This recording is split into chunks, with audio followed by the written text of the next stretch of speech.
everybody, it's Nick Leighton. And it's Leah Bonnema. And we had so many great questions from you all in the wilderness. Ow! Now, we have a bonus episode. So, here we go. Our first question is, quote, my mother-in-law gifted a bath bomb as a stocking stuffer to my husband, a self-proclaimed lover of baths. While this was a thoughtful gift, things took a turn for the worst last night when he actually used it. It turned his skin orange. Like the worst fake tan you can imagine. He ruined a white towel, which now looks like it was tie-dyed, and after an hour of intense scrubbing, our tub still has a light Barbie pink glow to it. I'm not upset with my mother-in-law, as I know she truly had the best intentions and would be mortified if she knew what mayhem this little gift caused.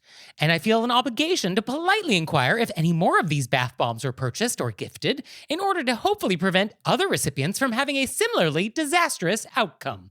My husband insists that we need not tell his mom what happened because it would only make her feel bad. If it is right to tell her, what would be the most delicate and appropriate way to do so? I feel like my response to this, I started out with a certain response, and then I kind of walked around it and then came to another response. Oh, what a journey. Well, before we get there, bath bomb, let's just explain what this is for anybody who doesn't know. Basically, it is usually a spherical looking thing. Maybe, the size of a wiffle ball sometimes. Maybe they're smaller. They come in different sizes and shapes. But basically, you put it in the bath, and it's like a big Alka-Seltzer. It usually fizzes. And there's some scents usually, and I guess they're pigmented in some cases. And so you put it in the bath, and it kind of creates a more spa-like atmosphere, I guess. So that's a bath bomb. I get that we don't want to make somebody feel bad about giving you a bad gift. So I understand that impulse. But I guess, is there a safety or health issue here? Well, I do think it's interesting that they said if it's right to tell her, what would be the most delicate and appropriate way to do so. So they're saying, let's assume that it's right. What should I say? Well, the husband says that we don't need to tell mom. Yeah, that's why I feel very divided. I often feel like we should leave it to the person whose child it is to make the decision. Oh, okay. I think that's a valid way to approach this. Yes. That's how I originally thought of it. Because if I had something and I said to my partner, I don't want you to tell my mom, and then they told my mom. Oh, well, sure. No, that would be a huge boundary crossing. That's how I would feel. Okay. But then I thought about, I often feel like women are held to a different kind of accountability. And I could imagine the mother-in-law saying, you should have told me. Oh, okay. Specifically to our letter writer. To our letter writer, not her son. Right. I see. Yeah, we live in a world that happens. Yeah. I guess the way I'm thinking of it is, was this the only bath bomb purchased? And could we potentially warn someone else? Because if I got a bath bomb and hadn't used it yet, I think I'd want to know that I could turn into an Oompa Loompa, right? Would I not want this warning? Well, also the other thing is say you used it, you turned into an Oompa Loompa. Right. You called the mother-in-law and said, oh no, I just wanted to let you know about this bath bomb. Mother-in-law calls this household. They said, oh, we know. And then mother-in-law says, you should have told us. Oh, there's that too. Right. Yeah. I mean, I guess if the mother-in-law calls you and you've already used it, should you admit to the problem or not? I guess you kind of have to. You can't pretend that it didn't happen. You have to. You can't lie. Right. Yeah. It's so layered. But I don't want to go against what the child of the parent, if they fully believe that you shouldn't tell, then I sort of feel like your hands are tied. Yes, you can't override the child. However, I think our letter writer is hoping to use us as a way to convince the husband that the mother should be told. I feel like that's our role here. I think that's what they want from us. And you know what? I think I'm going to give it to them. I do think we want to let mom know that there was a potential problem with the gift. I don't think we want to necessarily say that it was catastrophic, that it was, we've ruined our tub and we now have to have it replaced. And we've ruined all the linens and I will be forever orange. It's now permanent. I don't think we want to have any of that. But I think a way to approach it could be almost like, oh, isn't this funny that this happened? And send a photo. Like, oh, here's your son. He just used the bath bomb. It was a little orange, but it was very relaxing. And kind of leave it there. Interesting. I have to think on that. Kind of make it a lighthearted, oh, isn't it funny that this happened? And the other option being, I'm thinking about what you said because I hadn't thought of that. The only other option in Italian would be hey, he loves bath bombs, always loves your bath bomb. I just felt like I should let you know it has a skin staining quality in case you gave, you know what I mean? But I'm saying this is how else would we? Okay. Yeah. I mean, it could be a thank you so much for the bath bomb. Chad used it last night. The pigment in this batch was maybe a little stronger than maybe we were expecting. So maybe if there's anybody else you gave this to, just give them a heads up that they just want to be mindful of that. I mean, I feel like that's the only other way to do it. But I think being silent, I don't like that. I don't think we like say nothing about a gift that is like a problem. This gift is a problem. You gave me something that actually caused damage to my person and my house. So I think we don't want to like let that go. If we think other bath bombs were purchased, I think if we're the only recipient of a bath bomb, we're the only person in the family that likes baths, nobody else likes baths, everybody's a shower person, this was it, then I think we let it go. Maybe we would let it go. Yeah, I guess the question at the end of the day is, are other people going to have a problem? And if we think so, then you should say something. But not if your husband is like laying down on the floor against it. Yes, if he is very firm on it, then we would just respect that. And then he then shoulders the responsibility of the rest of the family getting dyed orange. That's it. Right? Yeah, I think that's all you can do with this. Or just take showers. I mean, who wants to sit in your own water for 45 minutes? I mean, nobody's asking us to weigh in on baths. I don't personally like baths. Yeah, I'm a shower person, but you do you. So our next question is, quote, my mother-in-law has very strong feelings. Oh, and P.S., this is a different mother-in-law, not the same mother-in-law. My mother-in-law has very strong feelings about thank you notes. She thinks they are unnecessary and a waste of time. Weird, right? Obviously, I know to never expect a thank you from her, and while it feels rude, I can live with it. Recently, she has taken to telling me to not send her a thank you note when she gives me a gift. Given that I was not raised by wolves, I'm accustomed to acknowledging gifts and niceties with a handwritten note, and not doing so feels uncomfortable. How should I proceed? Would it be okay to simply send a text with a photo of us using the gift and a line about how much we enjoy it?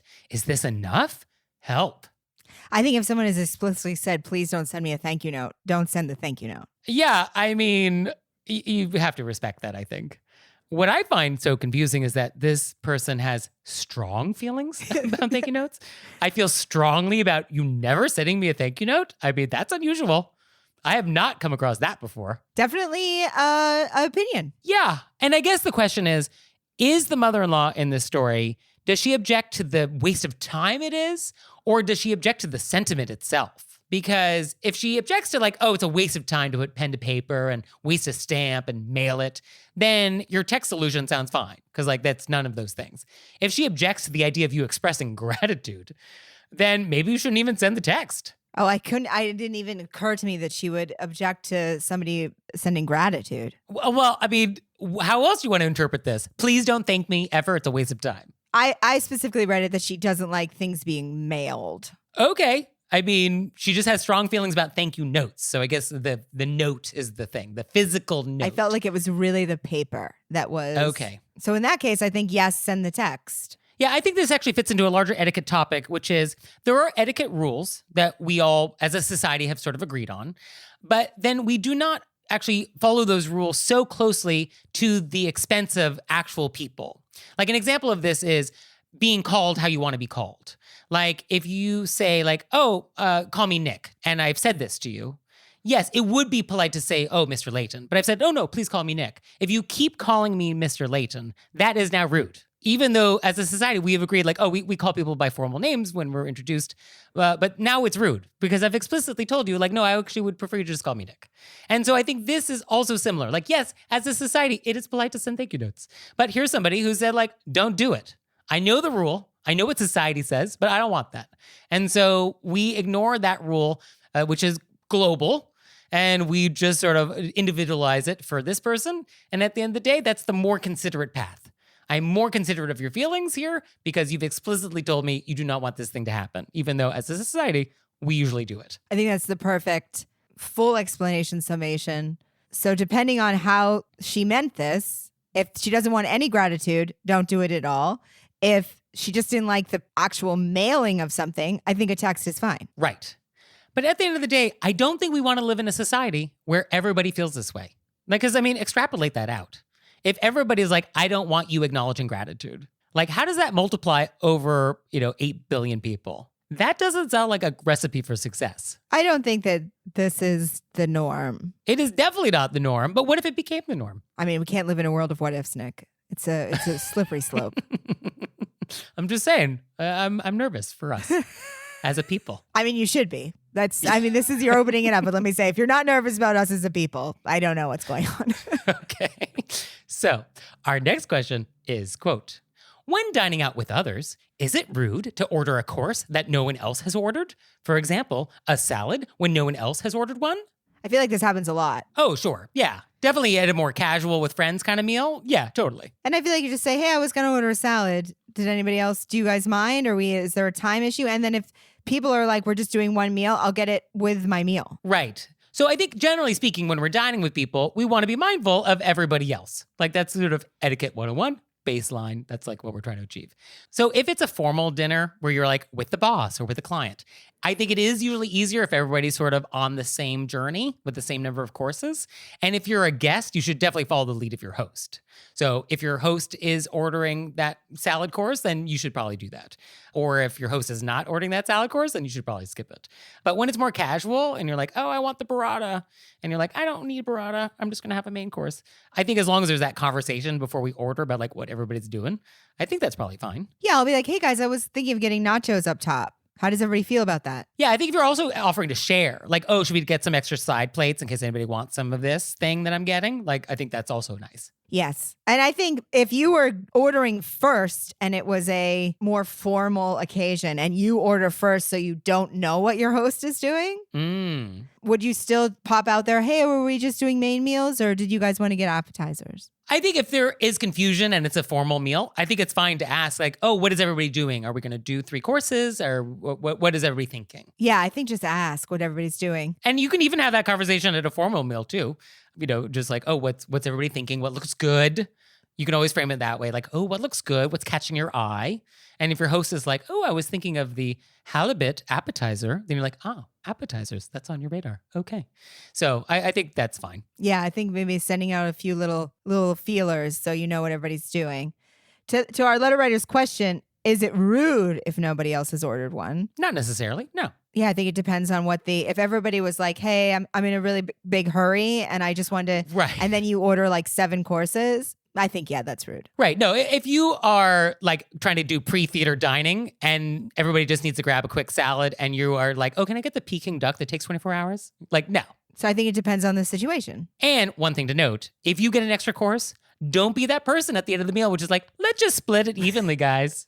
That's what I was thinking. If you get the extra course, make sure you know that goes on your receipt. Yeah. Do not make other people pay for your extra course. Yeah, I was thinking that earlier when I was talking about the nachos. And then I was like, and then nachos would then go on my bill.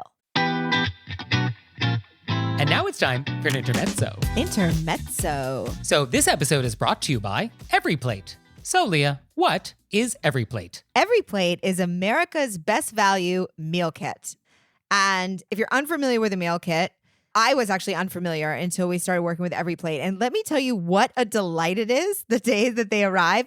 You open your door and there's a box of food there that's, got a little freezer thing inside of it that you can recycle and throw away that has the exact proportions to make a meal. So, when you go grocery shopping and to cook and then you have all this extra food left over, doesn't happen. And you can choose between 17 recipes that change each week, and you can swap proteins and veggies and sides to your liking. I love that they have rotating recipes so you never get bored. So you can try EveryPlate for just $1.79 per meal by going to everyplate.com and entering code WOLVES179. That's everyplate.com, WOLVES179. And now it's time for an intermezzo. Intermezzo. So this episode is brought to you by Talkspace. So Leah, what is Talkspace? Talkspace is therapy online. That's right. Instead of a therapist squeezing you into their busy schedule, Talkspace fits into yours. Talkspace has thousands of licensed therapists across dozens of different specialties. So you can find somebody that's perfect for you. And when it comes to privacy, Talkspace has encryption and added security features to keep your conversations secure. I love that with Talkspace, you get to set this time aside for yourself every week. You're like, I'm doing this for me and it's going to fit into my schedule. I can do it in my car. I can do it at the computer. I think that's so great. So get the one-size-fits-one support you need with Talkspace. Sign up today at Talkspace.com and get $100 off your first month with promo code RBW. That's $100 off Talkspace.com, promo code RBW. So, our next question is, quote, my husband and I went to a climbing gym with a couple we had recently met. Upon sitting down on the couches at the climbing gym to put on our climbing shoes, one of the people, let's call him Chad, started clipping his fingernails and let the nails just fall to the floor. No, not just a tiny hangnail. He clipped every single fingernail and let the clippings fall to the floor with no intention of cleaning them up. My question is not about whether this is proper etiquette. We all know it's not. But my question is, what are we to do? Do we just let him leave his finger clippings on the ground and say nothing? Do we politely offer him a trash can or find a broom? I felt so bad that the gym staff would eventually come upon a pile of fingernails. In the moment, we sadly did nothing about it, but we're hoping to be better prepared if this ever comes up again. So I print out the questions. Yeah. So I could write little notes. I almost set the paper on fire after reading this question. Can you imagine how mortified our letter writer felt? I mean, I can't imagine. It's mortifying. Because what I can experience is the sound. Oh, the sound is the clipping. worst. The clip, clip, clip. I mean, just as you slowly realize what's happening, and then you're like, they're dropping it. We're sitting here. We are associated with these people. Someone's going to have to clean it up. Mortifying. The guilt by association part, I think I would have trouble with. Oh, yeah. And also for our letter writer, I mean, this is one of those things where how could you have planned for this? Yeah, there's no back pocket sentence that you can whip out for this. No. And the idea that it would ever come up again. Well, we're going to see these people again? Like that's on the table? I don't know. I'm not going to go out in public with these people. I couldn't handle that. That's too much. Yeah, because I mean, somebody who does this, what else is on that list? What else is this person capable of? And they've opened a door into a world that I think is, the options are limitless. Oh, yeah. The limit does not exist. I think the first time I would be too knocked over to deal with it in the moment.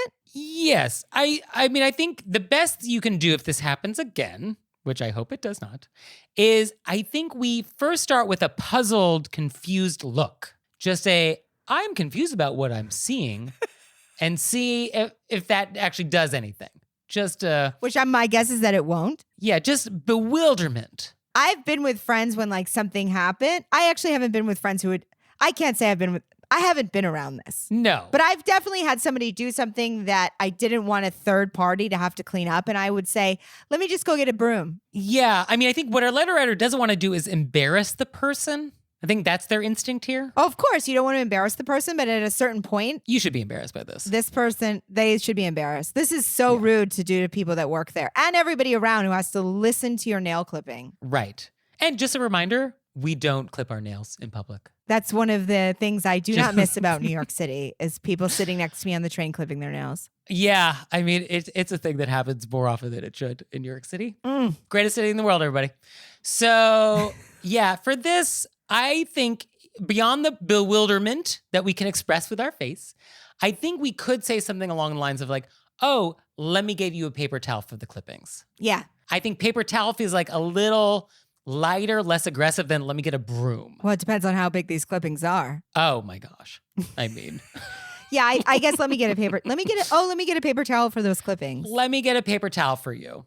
And I think we say that in our best value neutral, non-judgmental tone, which you will have to practice because that will be very difficult.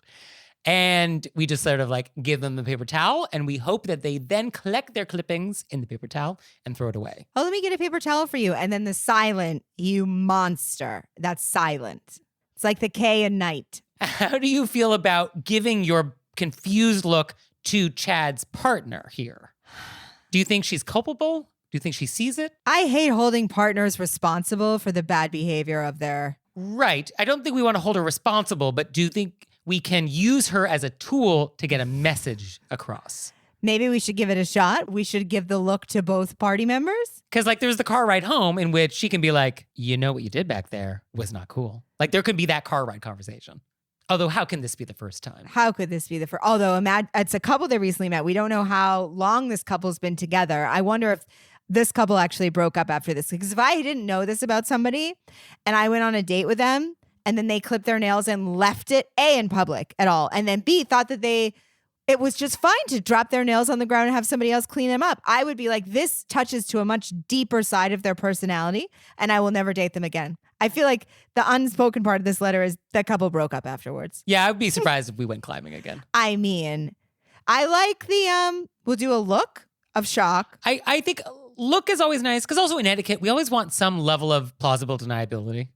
And so sometimes a look allows us a little more plausible deniability about the horror and disgust that we feel inside.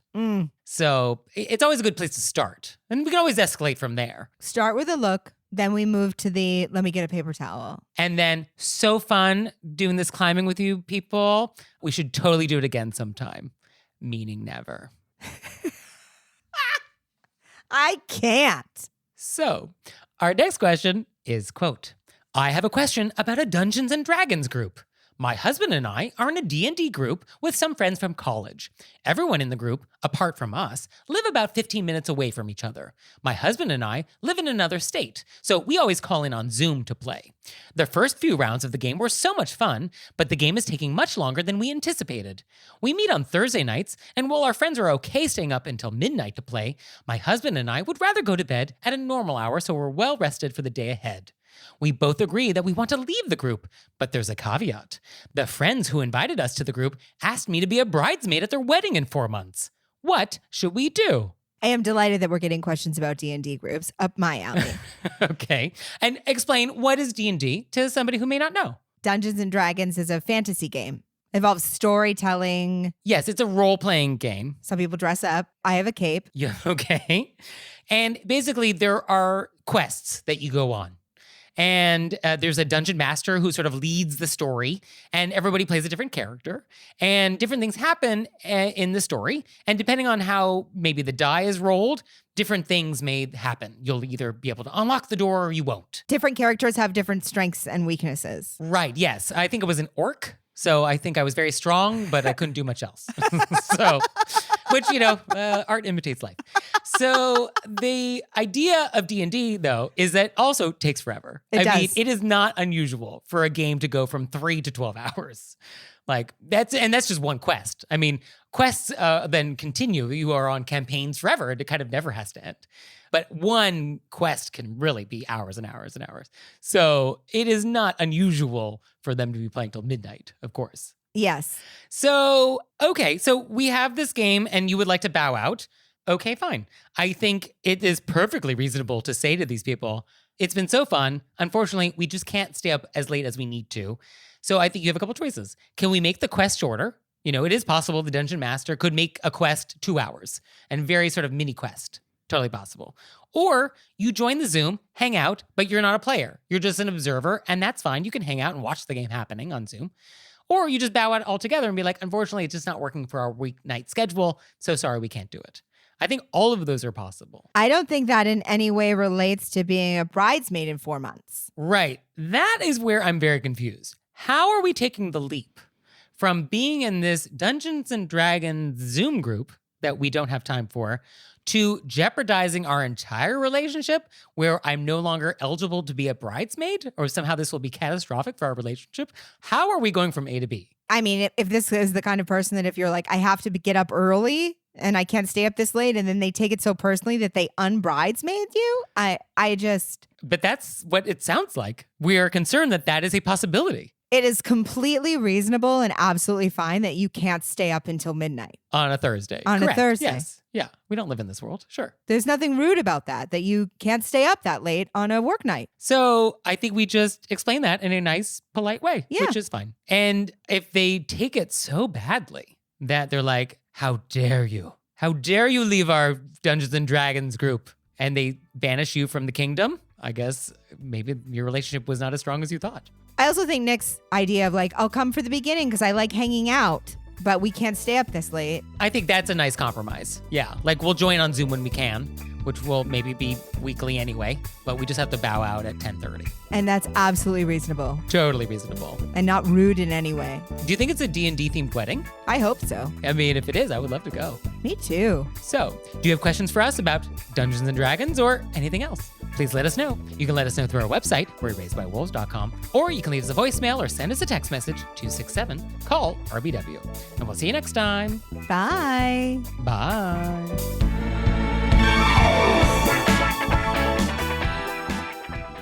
Oh, Leah, one more thing. What? Have you signed up for Patreon yet? I have. Me too. You out there, have you signed up for Patreon yet? No? Well, go to our website, wereraisedbywolves.com, click on monthly membership, check it out, because we would really appreciate it if you'd support our show. We love your support. We would. So please do that, and we'll see you next time. Bye. Bye.